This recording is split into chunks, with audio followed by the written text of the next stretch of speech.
ذلك الكتاب لا ريب فيه هدى للمتقين.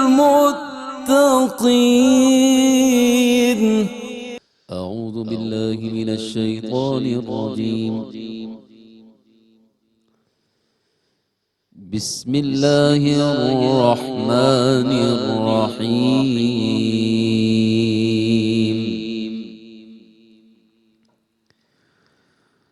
واذكروا الله في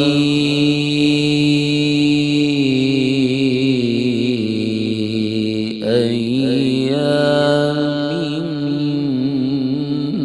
معدودات.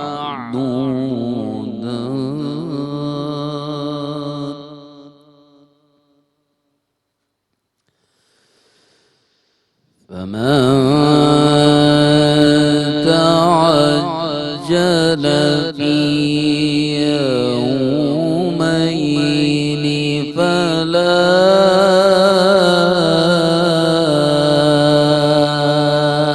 إثم عليه،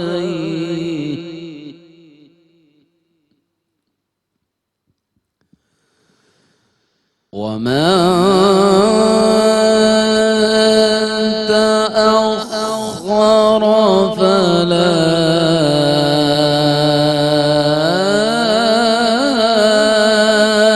إثم عليه لمن اتقى.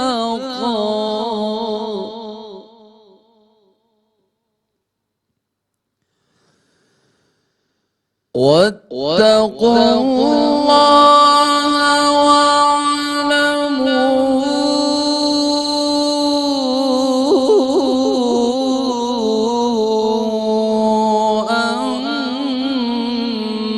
أنكم إليه تحشرون.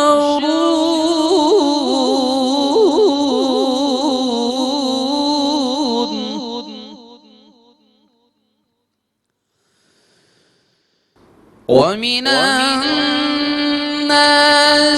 من يعجبك قوله في الحياة الدنيا ويشهد الله على ما في قلبه وهو ألد الخصام.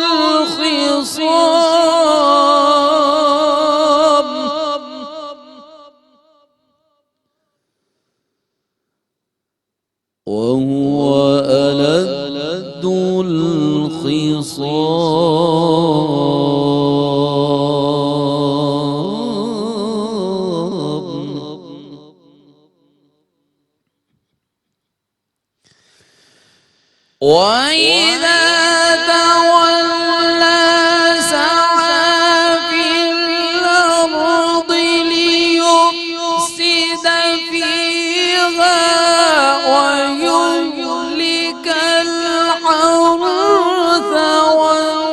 والنسل والله لا يحب الفساد.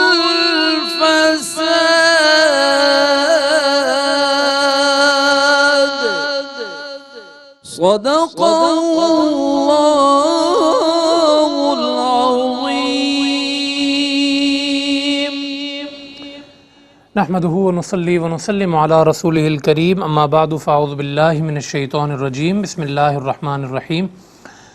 سامعین محترم، السلام علیکم ورحمۃ اللہ وبرکاتہ۔ درس قرآن کے پروگرام کے ساتھ ایک مرتبہ پھر آپ کے سامنے حاضر ہیں۔ قاری صاحب نے حسب معمول بڑی خوبصورت آواز میں سورہ بقرہ آیت نمبر 203 سے لے کے 205 تک کی تلاوت کی۔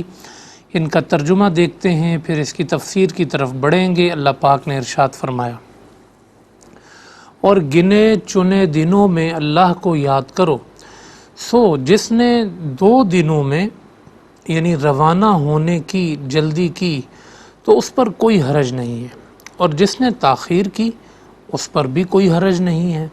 یہ حکم اس کے لیے ہے جو اللہ سے ڈرے، اور اللہ سے ڈرتے رہو، اور جان لو کہ بے شک تم سب اسی کی طرف جمع کیے جاؤ گے۔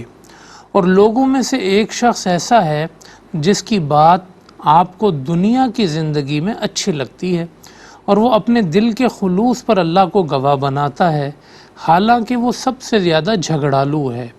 اور جب وہ پیٹھ موڑ کر جاتا ہے تو اس کی یہ کوشش ہوتی ہے کہ زمین میں فساد برپا کرے، اور کھیتوں کو برباد اور جانوروں کو ہلاک کرے، اور اللہ فساد کو پسند نہیں فرماتا۔ سامعین محترم، مناسک حج اور ذکر حج جو ہے وہ ان آیات میں آپ نے اس سے پہلے کی آیات بھی سنی، اور اس میں آپ نے دیکھا کہ اللہ پاک نے حج کے حوالے سے احکامات کو ذکر فرمایا۔ مزید اس میں اب یہ ایک آیت کریمہ اور یہاں ذکر کی گئی ہے جس میں فرمایا کہ اللہ کا ذکر کرو ایام معدودات میں۔ معدودات اس سے پہلے بھی آ چکا ہے رمضان کے حوالے سے، ایام معدودات، یہاں پر بھی آیا ہے فی ایام معدودات۔ معدودات کہتے ہیں گنے چنے، چند دنوں میں۔ تو اس سے مراد کون سے دن ہے کہ اللہ کا ذکر کرو گنے چنے دنوں میں؟ تو اس سے مراد ہے ایام تشریق، یعنی جو 10 ذوالحجہ ہے وہ گزارنے کے بعد کے جو 3 دن ہیں، 11، 12 اور 13، کیونکہ 10 ذوالحجہ کو انسان جو ہے وہ قربانی کرتا ہے، سر منڈواتا ہے، اور جو ہے وہ طواف زیارت کرتا ہے، اور جو ہے وہ سعی کرتا ہے۔ تو یہ ساری چیزیں ادا کرنے کے بعد پھر وہ واپس آتا ہے منا کی طرف۔ تو پھر اس کے 3 دن گزرتے ہیں منا میں، 11، 12 اور 13۔ تو یہ جو 3 دن ہیں نا، یہ اللہ کی مہمان نوازی کے دن ہوتے ہیں۔ یہ ان دنوں میں روزہ رکھنا منع ہے۔ آپ صلی اللہ علیہ وسلم نے حضرت حذیفہ، عبداللہ بن حذیفہ رضی اللہ تعالیٰ عنہ کو حکم دیا کہ آپ جائیں اور لوگوں میں یہ منادی کریں کہ آج کے دن کوئی روزہ نہ رکھے، آج کھانے پینے کا دن ہے، اللہ کے ذکر کا دن ہے، اللہ اس میں کھلاتا پلاتا ہے۔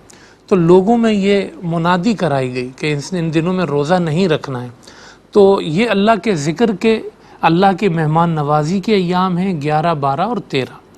تو اس آیت کریمہ میں اللہ پاک نے ایک تو حکم دیا اس میں بکثرت ذکر کرنے کا۔ تو اس میں حاجی منا میں جمع ہوتے ہیں تو ان کو چاہیے کہ وہ اپنی باتیں کرنے کے بجائے، دنیا کے قصے سنانے کے بجائے، اپنا بینک بیلنس بتانے کے بجائے، اپنی پاور بتانے کے بجائے وہ اللہ کا ذکر کریں۔ اور پھر فرمایا فمن تعجل فی یومین فلا اثم علیہ، اور جس نے جلدی کی، جلدی جو لوٹ آیا 2 دنوں میں تو اس پر کوئی حرج نہیں ہے۔ اب 3 دنوں میں جو ہے نا وہاں رہ کے ایک اور عمل بھی ہوتا ہے، وہ ہے کنکری مارنا۔ تو آپ اٹھتے بیٹھتے بھی اللہ اکبر پڑھتے ہیں، کنکریاں مارتے ہوئے بھی اللہ اکبر پڑھتے ہیں۔ تو وہ جو کنکریاں مارنے کا عمل ہے وہ 11، 12، 13 کو جاری رہتا ہے۔ تو جس نے جلدی کی، یعنی وہ 11 اور 12 کی تینوں جمرات کو کنکریاں مارنے کے بعد واپس لوٹ آیا، اور اس نے 13 کی کنکریاں نہیں ماری، تو بھی اللہ پاک فرماتا ہے اس پہ کوئی حرج نہیں ہے۔ ومن تأخر فلا اثم علیہ، اور جس نے تاخیر کی، تاخر یعنی اس نے 1 دن اور وہاں پہ گزارا، اور 13 کی کنکریاں بھی مارنے کے بعد وہ پھر واپس پلٹ کر آیا، فلا اثم علیہ، تو اس پر بھی کوئی حرج نہیں ہے۔ ساتھ ہی فرمایا لمن اتقی، مگر یہ 12 کی رخصت، 13 پہ عمل، یہ جو ہم حکم کہہ رہے ہیں کہ اس پر کوئی حرج نہیں ہے، یہ اس شخص کے لیے ہے جو تقوی اختیار کرے، یعنی بچنے والا ہو۔ ایک شخص ہے کہ وہ کہہ رہا ہے کہ جی یار بس دل بھر گیا، بیزار ہو گئے، نکلو یہاں سے جاؤ، 13 کو جا کے کہیں باتوں میں، گناہوں میں، اس طرح اگر وہ گزار رہا ہے تو پھر یہ اس نے 13 کا دن ضائع کیا، اور یہ اس کے لیے مناسب نہیں ہے۔ اور اگر 13 کو اس نے کنکریاں ماری ہیں تو وہاں وہ اپنا ذکر نہیں، اللہ کا ذکر کرتا رہے، تقوی اختیار کرے۔ تو اصل چیز ہے تقوی۔ کنکریاں مارنے سے مقصود بھی تقوی کا حصول ہے، ایام تشریق بھی تقوی کے لیے ہیں، ذکر اللہ کا جو عام مسجدوں میں ہوتا ہے، نماز کے بعد ایام تشریق میں تکبیرات تشریق پڑھی جاتی ہیں، یہ سب کچھ ان کا مقصد تقوی کا حصول ہے۔ خون بہایا جاتا ہے یعنی قربانیاں کی جاتی ہیں جانوروں کی، اس کا مقصد کیا ہے؟ تقوی کا حصول ہے۔ تو اللہ کہتا ہے لمن اتقی، یہ جو ہم بات کر رہے ہیں یہ تقوی کی بنیاد پر ہے کہ بندے کو اصل اپنا جو فوکس ہے اور جو ٹارگٹ ہے وہ مس نہیں کرنا چاہیے اور تقوی کو حاصل کرنا چاہیے۔ واتقوا اللہ، اور اللہ سے ڈرتے رہو، تقوی کا حصول۔ دیکھیں حج کا اینڈ ہو رہا ہے، 11 12 13 کا اختتام ہو رہا ہے اور اللہ تقوی کا حکم دے رہا ہے۔ وہ روزے کی بات کرتا ہے تو تقوی کی، نماز کی بات کرتا ہے تو تقوی کی، زکوٰۃ کی بات کرتا ہے تو تقوی کی، حج کی بات کرتا ہے تو تقوی کی، اخلاق کی بات کرتا ہے تو تقوی کی، حلال کی بات کرتا ہے تو تقوی کی۔ یہ تقوی ہے۔ نکاح کی بات کرتا ہے تو تقوی کی، دنیا کو بنانے کی بات کرتا ہے تو تقوی کی۔ یہ ایک تقوی جو ہے نا یعنی پرہیزگاری، اللہ کے احکامات پہ عمل کرنا اور برائیوں سے بچے رہنا، اللہ کے لیے زندگی گزارنا، یہ سب تقوی ہے۔ اور اللہ اس کا نچوڑ، خلاصے، مقصود، نتیجے کے طور پہ ذکر فرماتا ہے۔ واتقوا اللہ، اور اللہ سے ڈرتے رہو۔ واعلموا انکم الیہ تحشرون، اور جان لو کہ تم اسی کی طرف جمع کیے جاؤ گے۔ وہو الذی ذرأکم فی الارض، وہی ہے جس نے تمہیں زمین میں پھیلایا۔ انسان زمین میں پھیل کے سمجھتا ہے بس یہی زمین ہے، یہی اس کا مالک ہے، یہی اس کو رہنا ہے، یہی سب کچھ ہے۔ وَهُوَ الَّذِي ذَرَأَكُمْ فِي الْأَرْضِ وَإِلَيْهِ تُحْشَرُونَ، پھر یہاں نہیں رہنا ہے، پھر جمع ہونا ہے اس کے پاس، میدان حشر بھی لگنا ہے۔ تو یہاں بھی فرمایا کہ اے میدان عرفات میں، میدان منی میں، حشر اور جمع کی کیفیت میں آنے والے حاجیوں، اب تم یہاں سے پلٹ کے اپنے گھروں کو جا رہے ہو، مگر یہ یاد رکھنا تقوی تمہاری زینت رہے، دولت رہے، اور ایک میدان محشر بھی آنے والا ہے۔ جس طرح تم میدان حشر میں، میدان حج میں اکٹھے تھے، ایسے میدان حشر میں جمع کر دیے جاؤ گے۔ یہ تھی آیت نمبر 203۔ اب اس کے بعد آ گئی جی آیت نمبر 204، فرمایا وَمِنَ النَّاسِ مَن يُعْجِبُكَ قَوْلُهُ فِي الْحَيَاةِ الدُّنْيَا۔ اب یہاں سے آگے منافقین کی ایک قسم کا اللہ پاک نے ذکر فرمایا۔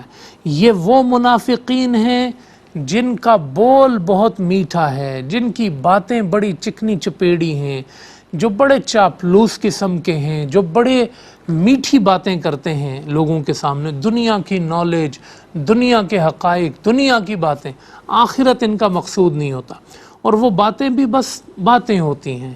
اللہ فرماتا ہے وَيُشْهِدُ اللَّهَ عَلَى مَا فِي قَلْبِي، اور اپنے دل کی نیت پر جو ہے نا وہ اللہ کو گواہ بناتے ہیں، یعنی لوگوں سے کہتے ہیں اللہ کی قسم میں یہ بات ٹھیک کہہ رہا ہوں، اللہ کو گواہ بناتا ہوں۔ اِذَا جَاءَكَ الْمُنَافِقُونَ قَالُوا نَشْهَدُ إِنَّكَ لَرَسُولُ اللَّهِ، منافق آپ کے پاس آئے تو کہتے ہیں کہ ہم گواہی دیتے ہیں کہ آپ اللہ کے رسول ہیں۔ تو دل کی گواہیاں، زبان کی گواہیاں ہیں۔ سورہ روم میں ہے کہ اللہ پاک فرماتا ہے یعلمون ظاہرا من الحیات الدنیا، دنیا کی ظاہری زندگی کا ان کو بڑا پتہ ہے، وہم عن الآخرۃ ہم غافلون، آخرت ان کا مقصود نہیں ہے، آخرت سے یہ بڑے غافل ہیں۔ اللہ پاک فرماتا ہے یہ ایسے بھی منافق ہیں دنیا میں، اور یہ ایسے چال باز، چاپلوس اور جو ہے نا تیز قسم کے لوگ جو زبان استعمال کر کے جو ہے نا وہ مقاصد حاصل کرتے ہیں، ہر دور میں ہوتے ہیں وہ۔ اللہ کہتا ہے وَهُوَ أَلَدُّ الْخِصَامِ، اور یہ سب سے زیادہ جھگڑالو ہوتے ہیں، ان کے اندر اخلاق نہیں ہوتا، ان کے اندر وقار نہیں ہوتا، اصلاح نہیں ہوتی، ان کی اگر حقیقت کو آپ دیکھو گے تو اندر سے یہ بڑے فسادی ہوتے ہیں، جھگڑا الد کہتے ہیں شدید، شدید جھگڑالو ہیں، یہ جہاں پہنچیں گے نا وہاں قیامت بپا کروا دیں گے، ایسی لڑائی کروائیں گے وہ ٹھیک نہیں ہو سکے گی۔ تو ان منافقین کا یہاں ذکر کیا جا رہا ہے وَإِذَا تَوَلَّى سَعَى فِي الْأَرْضِ، اور جب وہ پھر جاتے ہیں، یعنی حضور کی بارگاہ میں آئے، صحابہ کی بارگاہ میں آئے، آپ کی بارگاہ میں آئے تو آپ سے بڑی اچھی باتیں کریں گے، اور جب زمین میں پھر کے جائیں گے سَعَى فِي الْأَرْضِ لِيُفْسِدَ فِيهَا، ایسا فساد پھیلائیں گے زمین کے اندر، وَيُهْلِكَ الْحَرْثَ وَالنَّسْلَ، اللہ کہتا ہے نسلیں برباد کر دیں گے، کھیتیاں برباد کر دیں گے، واللہ لا يحب الفساد، اللہ اس فساد کو پسند نہیں فرماتا ہے۔ تو ایک قسم ہے ان لوگوں کی، اس سے آپ کو چوکنا بھی رہنا ہے، اور سب سے پہلی ذمہ داری یہ کہ خود انسان اس میں شامل نہ ہو، یہ نو انسان بھی دنیاوی زندگی میں جس کے پاس جائے بڑی میٹھی باتیں کرے، بڑے اچھے اخلاق بتائے، اور جب اکیلے میں ہو تو اس کے خلاف دشمنی بھی کرے، غیبت بھی کرے، چغلی بھی کرے، لڑائے بھی، لوگوں کو مروائے بھی، فساد بھی، ہلاکت بھی ہیں۔ قرآن میں ہے نا، انما جزاء الذین یحاربون اللہ ورسولہ فی الارض ویسعون فی الارض فسادا، یحاربون اللہ ورسولہ ویسعون فی الارض فسادا، یہ لوگ زمین میں فساد چاہتے ہیں، تو ہلاک کرنا چاہتے ہیں۔ حضور علیہ السلام کے پاس بھی آتے تھے اور یہودیوں کے پاس بھی جاتے تھے۔ یہودیوں کو انہوں نے مکہ بھی بھیجا کہ مکہ والوں کافروں کو بولو تم بھی یہاں آ جاؤ۔ تو یہ سارا جو بدر واقع ہوا، احد واقع ہوا، مسلمان اتنے شہید ہوئے یا جنگیں ہوئیں، اس کے پیچھے یہ منافقین کا بڑا ہاتھ تھا۔ یہ یہودی تھے، غیر یہودی تھے، کچھ مسلمانوں میں شامل تھے، مگر ان کا کام تھا فساد پھیلانا۔ یہ لڑائیاں کراتے تھے، یہ چاہتے تھے مسلمان مارے جائیں، ہلاک ہو جائیں۔ تو آج کے زمانے میں بھی لوگوں کو اس طرح سمجھنا چاہیے کہ کتنے عناصر ہمارے معاشرے میں آتے ہیں، ایسے ایشوز چھوڑتے ہیں مسلمانوں کے درمیان کہ مسلمان آپس میں لڑتے ہیں، فساد بپا ہوتا ہے، کھیتیاں، نسلیں برباد ہو جاتی ہیں۔ تو مسلمان اپنے دین پر قائم رہیں، لوگوں کے پروپیگنڈے پر نہ جائیں، بہت میٹھا بولنے والوں کو ایک دم ان پر اعتبار نہ کریں، حقائق کو دیکھیں، ڈیپلی دیکھیں چیزوں کو، تاکہ جو زمانے کا سینس ہے، شعور ہے، اس کے ساتھ ساتھ جو آپ کے کاروبار کے معاملات ہیں، فیملی کے معاملات ہیں، ہر جگہ آپ کو ایسے نقصان پہنچانے والے ملیں گے، تو ان سے انسان محفوظ رکھے، اس کی فیملی محفوظ رہے، اس کا کاروبار محفوظ رہے، اس کا ملک محفوظ رہے۔ آپ کے ملک کو برباد کرنے کے لیے، آپ کے اداروں کے خلاف، آپ کے جو ہے وہ بیسک چیزوں کے خلاف جو ہے نا وہ اس طرح کا معاملہ کر دیں گے کہ یہ آپس میں لڑ بھڑ جائیں، کہیں فرقہ واریت کی آگ پھیلا دیں گے، کہیں کیا، ان کے پاس کارڈ بھی بہت ہوتے ہیں استعمال کے۔ تو اللہ پاک ہمیں ایسے عناصر سے محفوظ فرمائے، جن فسادیوں کا یہاں ذکر ہوا ان سے اللہ پاک ہمیں محفوظ فرمائے۔ ہم ایک وقفے کی طرف بڑھ رہے ہیں، آگے بھی اللہ پاک نے ان کی تھوڑی بات کی ہے، وہاں پر بھی ہم اس حوالے سے بات کریں گے۔ وقفے پہ جا رہے ہیں، آپ ہمارے ساتھ رہیے گا، بہت جلد ملتے ہیں۔ اعوذ باللہ من الشیطان الرجیم،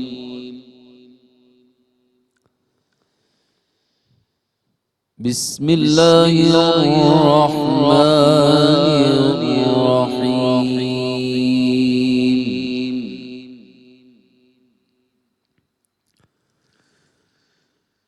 وَإِذَا قِيلَ لَهُ اتَّقِ اللَّهَ أَخَذَتْهُ الْعِزَّةُ بِالْإِثْمِ فَحَسْبُهُ جَهَنَّمُ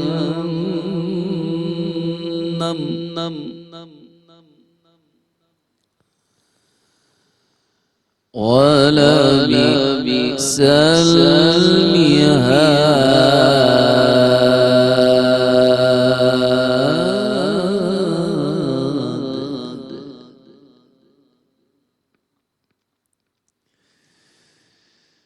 وَإِذَا قِيلَ لَهُ اتَّقِ اللَّهَ أَخَذَتْهُ الْعِزَّةُ بِالْإِثْمِ فَحَسْبُهُ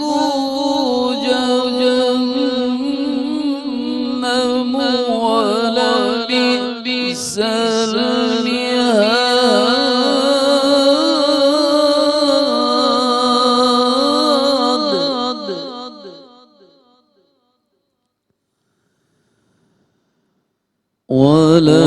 وَلَبِئْسَ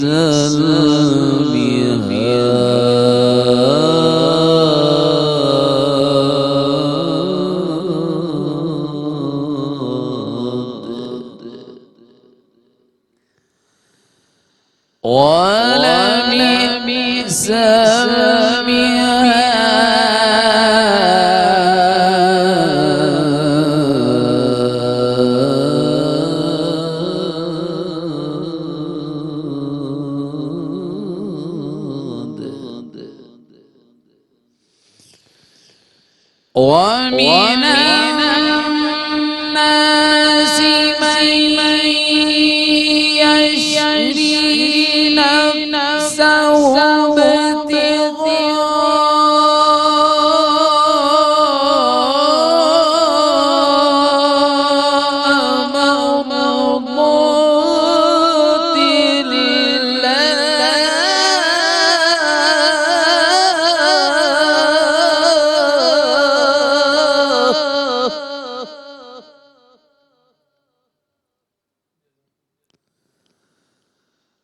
والله رؤوف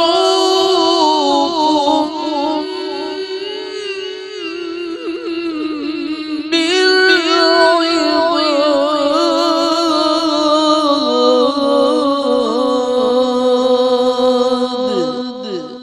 صدق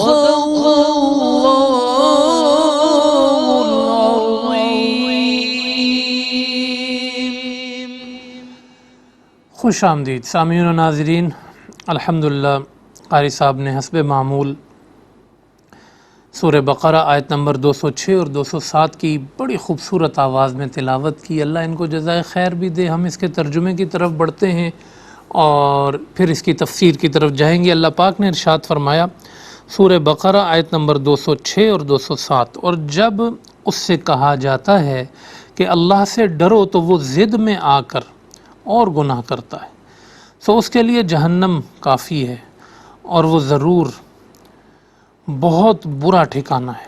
اور لوگوں میں سے ایک شخص ایسا ہے جو اللہ کی رضا جوئی کے بدلے اپنی جان کو فروخت کر دیتا ہے، اور اللہ بندوں پر بہت مہربان ہے۔ سامعین محترم، وقفے سے پہلے ہم نے ایک کردار کا ذکر کیا تھا آپ کے سامنے، جس کو منافق کہا جاتا ہے۔ منافق کی وہ قسم کہ جو میٹھی میٹھی باتیں کرتا ہے، اندر سے شدید جھگڑالو ہوتا ہے، فسادی ہوتا ہے، لوگوں کے درمیان جو ہے وہ حق کے اوپر پردہ ڈالنے والا ہوتا ہے اور باطل کو خوشنما بنا کے پیش کرتا ہے، اور اس کا مقصود صرف دنیا ہوتا ہے۔ وہ آخرت پر دنیا کو ترجیح دیتا ہے، دنیا ہی کے لیے جیتا ہے، دنیا کے لیے ہی مرتا ہے، دنیا کے لیے ہی سب کام کرتا ہے۔ تو اس میں ہم نے بات کی تھی آیت نمبر 205 تک، آیت نمبر 206 بھی اسی کا کنٹینیو ہے۔ اللہ پاک نے فرمایا کہ وَإِذَا قِيلَ لَهُ اتَّقِ اللَّهَ، اور ایسے منافق سے جب کہا جاتا ہے کہ اللہ سے ڈر، یار اللہ سے تو ڈر، اللہ کا خوف تو کر، تو وہ آگے سے کیا کہتا ہے؟ أَخَذَتْهُ الْعِزَّةُ بِالْإِثْمِ، اللہ کہتا ہے اس کی عزت اس کو گناہ کی طرف پھر لے کر آتی ہے۔ یعنی جو اس نے اپنی جھوٹی عزت بنائی ہوئی ہے معاشرے کے اندر، تو اس کی جھوٹی عزت جو ہے نا، وہ اس کو اللہ سے نہ ڈرنے پر مجبور کرتی ہے۔ اس سے کہا جاتا ہے اللہ سے ڈر، یہ کام چھوڑ دے، تو اس نے جو لوگوں کے درمیان ایک اپنا مقام جھوٹا بنایا ہوا ہوتا ہے، اس کو لگتا ہے کہ اگر میں نے اس پہ عمل کر لیا، قرآن پہ عمل کر لیا، دین پہ عمل کر لیا، اپنی غلطی کو تسلیم کر لیا، میری تو بےزتی ہو جائے گی، میرا تو مقام گر جائے گا۔ تو یہ جو جھوٹی عزت اور وقار کے تاج اور محل بناتے ہیں، یہ پھر پختگی نہیں ہوتی اس میں، یہ ڈھہ جاتے ہیں ایک دن، اور پھر ان کا ٹھکانہ جہنم ہوتا ہے، اور یہ بڑا برا ٹھکانہ ہے۔ بہت سارے لوگ اس طرح کی چیزوں سے ان کا جو ہے نا وہ وابستگی رہتی ہے ان کی۔ آپ دیکھیں کہ ہو سکتا ہے کہ ایک شخص جو ہے وہ اس سے کہا جائے کہ آپ یہ سود کا کام چھوڑ دیں، آپ یہ رشوت لینا چھوڑ دیں، آپ یہ تو وہ کہے گا کہ اب اس نے ایک جھوٹی عزت بنائی ہے کہ میں نے بڑا حلال کمایا ہوا ہے، تو وہ کہے گا نہیں آپ کیسی بات کر رہے ہیں، میرا سارا مال حلال ہے، اور میں جو ہے نا بالکل میں غلط کام کرتا ہی نہیں ہوں، اور میرے سے کوئی غلطی نہیں ہوتی۔ تو دنیا میں جو سب سے بڑا یہ دھوکہ ہے نا انسان کی، جو اس کی اپنی بنائی ہوئی جھوٹی عزت ہے، اور اس کو ہر مرحلے پہ یہ لگتا ہے اگر میں نے یہ کیا میری عزت گئی، اگر میں نے، اس چکر میں وہ حق پہ آتا ہی نہیں ہے، حق قبول کرتا ہی نہیں ہے۔ اسی چیز نے یہودیوں کو مارا، اسی چیز نے منافقوں کو مارا۔ یہود کیا کہتے تھے؟ اپنی ایک جھوٹی عزت بنا کے بیٹھے ہوئے تھے، کہتے تھے ہم تو نبیوں کی اولادیں ہیں، ہم جو ہے وہ کتاب والے ہیں، ہمیں کسی کتاب، اچھا ان کو کیا لگتا تھا اگر ہم قرآن پہ عمل کر لیں گے تو ہماری عزت خراب ہو جائے گی، کہ ہم تو خود تورات انجیل والے تھے، ہماری عزت خراب ہو جائے۔ اگر ہم نبی اکرم صلی اللہ علیہ وسلم کو مان لیں گے تو لوگ کہیں گے کہ یار دیکھو تم کہتے تھے ہم سب سے سپیریئر ہیں، تم نے تو کسی اور کو اپنا مقتدا بنا لیا، جو ہمارے درمیان سے تھے، بنو اسماعیل سے تھے۔ تو جو بنو اسحاق ہیں وہ بنو اسماعیل پر کیسے ایمان لائیں؟ ایک چھوٹی عزت بنائی ہوئی تھی ایک، تو وہ آڑے آ گئی۔ یہی سرداران مکہ کے ساتھ بھی یہی ہوا نا۔ آپ دیکھیں کہ ان کو کہا جاتا تھا اسلام قبول کرو، الیاذ باللہ الیاذ باللہ، وہ حضور کے لیے کہتے تھے یہ ایک غریب انسان، الیاذ باللہ، یعنی ان کے پاس کچھ بھی نہیں ہے، ہمارے پاس تو اتنا کچھ ہے۔ اور الیاذ باللہ کبھی کہتے کہ یہ بن ماں باپ کے ہیں، اور اس طرح طرح کی باتیں کر کے، یعنی حضور علیہ السلام کے سامنے انہوں نے جو ایک جھوٹی عزت تھی نا وہ گھڑ لی تھی، وہ بنا لی تھی۔ اب حضور ان کو کہتے کلمہ پڑھو، ان کو لگتا کہ ہم ان کے پیچھے چلیں گے تو ہماری بےزتی ہو جائے گی۔ یہ ایک پوری تصویر ہے اس معاشرے کی، اخذت العزت بالاسم، کہ لوگ جو ہے نا وہ جو ان کی جھوٹی عزت ہوتی ہے نا وہ ان کو گناہ کی طرف لے جاتی ہے۔ آج بھی ہمارے معاشرے کے اندر یہی ہوتا ہے، ہم جو ہے نا وہ بعض اوقات سمجھ رہے ہو، حکومتیں یہ سمجھ رہی ہوتی ہیں، حکومتوں کو دین پہ عمل کرنے پر شرم آ رہی ہوتی ہے کہ ہم دین کی بات کیسے کریں گے، کوئی ہمیں دقیانوسی کہہ دے گا، ہمیں تو اس چیز میں عزت ملی ہوئی ہے۔ یہ لوگوں کی بنائی ہوئی سوچیں ہیں۔ ہم لوگ زندگی کے اندر دین کا نام لیتے ہوئے شرماتے رہتے ہیں اور اپنی جھوٹی عزتیں جو شیطان نے ہمارا ذہن بنایا ہوتا ہے ہم برباد ہو جاتے ہیں۔ کسی نے داڑھی رکھنی ہے، سنتوں پہ عمل کرنا ہے، کوئی نیک عمل کرنا ہے، اس میں وہ ان کو لگتا ہے ہماری عزت کم ہو جائے، الیاذ باللہ۔ تو یہ سوچ بڑی غلط اور بڑی خطرناک بھی ہے، اس سے بچنا چاہیے۔ فحسبہ جہنم، ٹھکانہ جہنم ہے، ولبئس المہاد، اور وہ بڑا برا ٹھکانہ ہے۔ پھر دیکھیں قرآن کریم کا یہ اسلوب ہے، وہ جنت کے ساتھ جہنم، جہنم کے ساتھ جنت، حلال کی بات کرتا ہے تو حرام کی بھی وضاحت کرتا ہے، جب وہ سزا کی بات کرتا ہے تو نعمت کی بھی بات کرتا ہے، انعام کی بھی بات کرتا ہے، جس کو بشیر اور نذیر کی صفت ہے داعی کی، یعنی تبشیر و تنذیر جس کو کہتے ہیں، تو وہ سب قرآن کریم میں ساتھ بیلنس چلتے ہیں۔ جب قرآن کسی کردار کی بات کرتا ہے پھر ساتھ اس کے اپوزٹ مقابل کردار کو بھی لے کر آتا ہے۔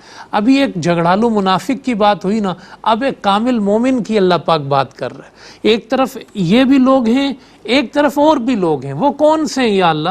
آیت نمبر 206 میں منافق کا ذکر ہے تو 207 میں ایمان والے کا ذکر ہے۔ وہ ہے کہ جس نے دنیا کے اوپر آخرت کو ترجیح دی، جس نے حرام پر حلال کو ترجیح دی، جس نے شیطان کی رضا پہ اللہ کی رضا کو ترغیب دی۔ فرمایا وَمِنَ النَّاسِ مَن يَشْرِي نَفْسَهُ ابْتِغَاءَ مَرْضَاتِ اللَّهِ، لوگوں میں سے بعض وہ ہیں کہ جو فرمایا کہ اللہ کی رضا جوئی کے لیے اس کے بدلے میں اپنی جان کو فروخت کر دیتے ہیں کہ میں سب کچھ قربان کرتا ہوں اپنا، مجھے اللہ کی رضا مل جائے، میرا رب مجھ سے راضی ہو جائے۔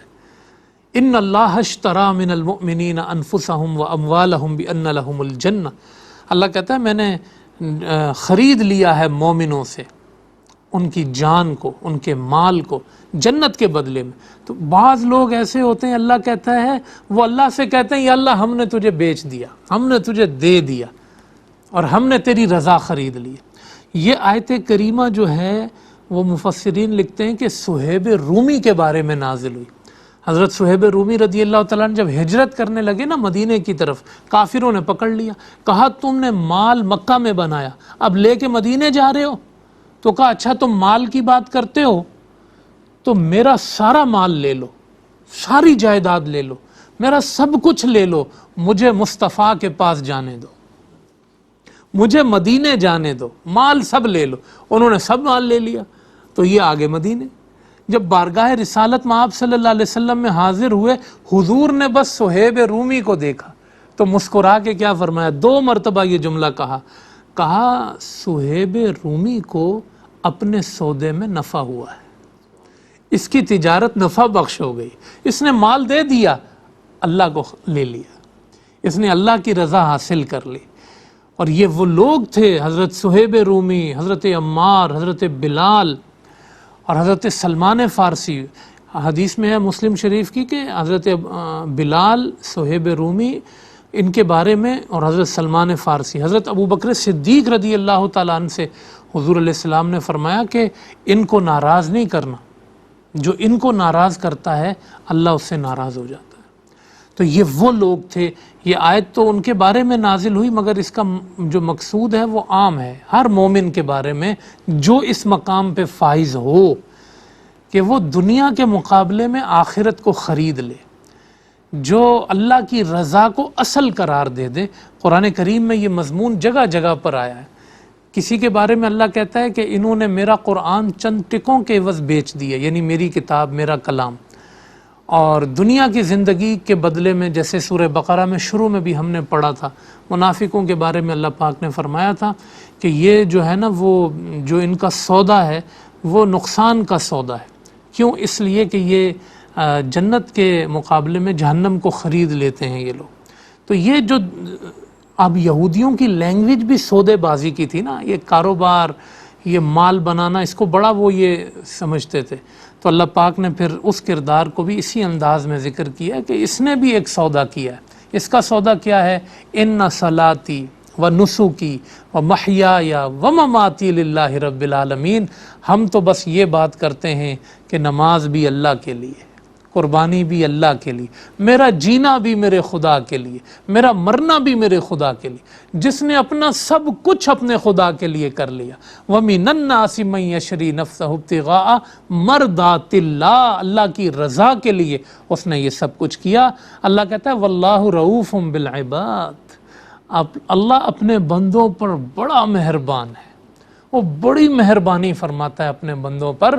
وہ ایسے بندوں کو چن لیتا ہے، وہ ایسے بندوں کو منتخب کر لیتا ہے، اپنا بنا لیتا ہے، ان کی قیمت لگاتا ہے، لوگوں کو بتاتا ہے کہ ان جیسا کوئی نہیں، میرے بلال جیسا کوئی نہیں، میرے صہیب جیسا کوئی نہیں، اور میرے سلمان جیسا کوئی نہیں، اور میرے عمار جیسا کوئی نہیں، اور میرے ابو بکر جیسا کوئی نہیں، میرے عمر جیسا کوئی نہیں، میرے عثمان جیسا کوئی نہیں، میرے علی جیسا کوئی نہیں. کیوں ان کی بولی لگتی ہے؟ کیوں ان کے ڈنکے بجتے ہیں؟ کیوں ان کا ذکر کیا جاتا ہے؟ ان کا ایک ہی نعرہ ہوتا ہے، بس خدا راضی ہو، پھر ہمارا سب کچھ اللہ رسول کے لیے قربان ہے. تو یہ سیکھنے کی چیز ہے. آیت نمبر 207 میں یہ جو دو کردار ڈیولپ کیے گئے، ایک دنیا کا کتا بن جاتا ہے، ایک آخرت کا خریدار بن جاتا ہے. اللہ پاک نے دونوں کو واضح انداز میں ذکر کیا. اللہ ہمیں اپنی دنیا میں سے بھی حسنہ اور آخرت میں بھی حسنہ نصیب فرمائے. اور یہ جو پورا مضمون ذکر ہوا ہے، اللہ پاک اس پہ عمل کی توفیق نصیب فرمائے. پروگرام کا وقت ختم ہوا، آیات کی تفسیر مکمل ہوئی. ہم نئے پروگرام کے ساتھ، نئی آیات کے ساتھ، اگلی آیات کے ساتھ پھر آپ کے سامنے حاضر ہوں گے. اللہ آپ کا نگہبان ہو. اللہ حافظ. السلام علیکم ورحمۃ اللہ وبرکاتہ. ذلك الكتاب لا